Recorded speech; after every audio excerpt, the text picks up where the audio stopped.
No CSGO, a gente sempre procura um bom desempenho antes de qualidade, porque manter uma boa taxa de frames em um jogo competitivo é essencial. Essa é uma atualização do meu tutorial sobre configurações de vídeo no CSGO, porque nós temos algumas opções novas desde a última vez.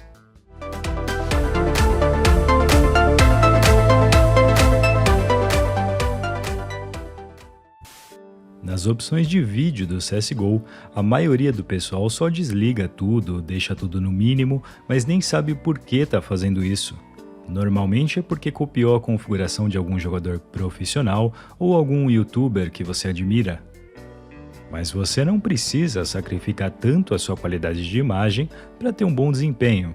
Até mesmo algumas opções ligadas podem te trazer alguma vantagem sem influenciar tanto no FPS do seu jogo. Eu vou passar por todas as opções, mostrar o que cada uma faz e ajudar você a escolher as perfeitas para você. No início do menu das opções de vídeo, nós temos o modo de cor, brilho, proporção, resolução, modo de exibição e economia de energia do dispositivo portátil.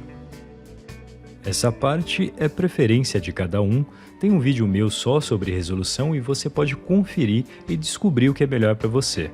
A única recomendação minha aqui é que você use sempre o modo tela cheia quando for jogar e na economia de energia deixa desativado. Desse jeito a gente consegue extrair o melhor desempenho. Agora vamos ao que interessa. Qualidade global das sombras. Essa opção faz uma boa diferença na sua percepção do jogo. É que a gente não acaba reparando tanto quando está jogando, mas as sombras no mínimo ficam bem menores e menos detalhadas. Algumas inclusive somem. Com as sombras no muito alto, a gente tem um ganho considerável nos detalhes. Porém, na sua gameplay não fará tanta diferença assim. Com as sombras no baixo, você ainda será capaz de enxergar a sombra do seu inimigo virando uma esquina, e a única diferença será com os inimigos a longas distâncias, onde a sombra no alto vai deixar ele ligeiramente mais visível. O FPS nos meus testes praticamente não foi afetado. Eu particularmente costumo utilizar as sombras no médio, porque eu acho bem equilibrado. Na opção de detalhes e modelos de texturas, no alto ou no baixo a diferença é quase insignificante. Você vai reparar isso só em pequenas coisas, como as folhas das árvores, por exemplo, e no desempenho, aqui eu não sinto a mínima diferença.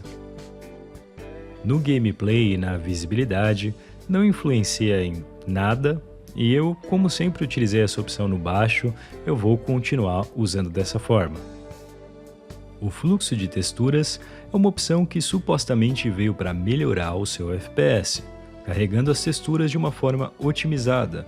Segundo o que é descrito, as texturas de alta resolução são carregadas somente quando elas forem necessárias. Com alguns testes no meu PC principal, onde eu faço de tudo, eu não vi nenhuma diferença com essa opção ativada. Teoricamente, ela existe para melhorar o desempenho, principalmente de computadores mais fracos. Eu não tenho como fazer uma recomendação aqui, porque é uma coisa que você tem que testar no seu PC. Pode ser que melhore, pode ser que piore, ou que não haja diferença alguma, que foi o meu caso. Os efeitos e o sombreador meio que trabalham juntos. Na opção de sombreador, até algum tempo atrás, nós tínhamos a opção de utilizar ele no baixo, o que fazia com que o jogo ficasse mais opaco, com menos contraste. A gente percebia isso principalmente nas skins das armas. Aqui eu peguei um exemplo do meu outro vídeo de 2018, onde a minha AK aquecimento de aço na época parecia até outra arma. Se a gente colocasse o sombreador no baixo, ela perdia todo o seu brilho. Nos mapas onde havia água, a diferença também era bem grande. Depois então, a Valve decidiu retirar isso do jogo. Agora mesmo com essa opção no baixo, as skins são brilhosas por padrão, o chão e a água ganham mais vida e o mapa ficou mais contrastado de forma geral. Eu particularmente não gostei dessa mudança, mas mesmo agora que a gente não tem mais essa opção de jogo sem brilho, entre aspas, né? Saiba que não há tanta diferença do sombreador do baixo para o muito alto. Como eu disse anteriormente, Os efeitos e sombreador trabalham juntos, e coisa que grande parte do pessoal não sabe é que se você combinar os efeitos no alto com um sombreador no muito alto, alguns mapas até ficam diferentes, como você pode ver na base TR da Dust 2.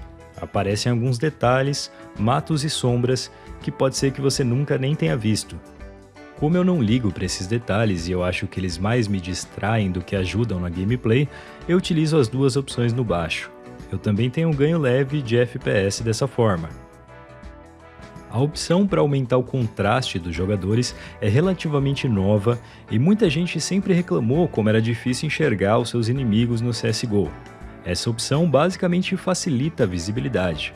Com ela ativada, os modelos ficam com mais contraste e com as cores um pouco mais vibrantes. Eu recomendo que você utilize essa opção de contraste caso você tenha dificuldade para enxergar, principalmente de longe, mas saiba que isso pode custar um pouco do desempenho. Ainda não está muito bem otimizado e pode dar uma baixada no seu FPS. O anti-serrilhado de múltiplas amostras faz exatamente o que o nome sugere. Ele retira o serrilhado das arestas, dando uma suavizada na imagem. Quanto menor a sua resolução, mais serrilhada e pixelada a imagem do jogo vai ficar. Se você quiser deixar o seu jogo um pouco mais bonito, experimente utilizar essa opção.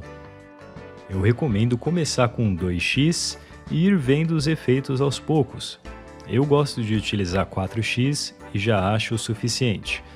Tenha em mente que esse anti-serrilhado pode ter bastante impacto no seu FPS. Então, caso você queira utilizar, tem que encontrar o equilíbrio legal para o seu PC. O outro anti-serrilhado, o FXAA, é um pós-processamento. O que ele faz é adicionar um efeito borrado na imagem para dar uma ilusão de suavidade. Ele quase não tem impacto no seu FPS, mas na minha opinião, fica tudo embaçado demais e, sinceramente, eu não recomendo.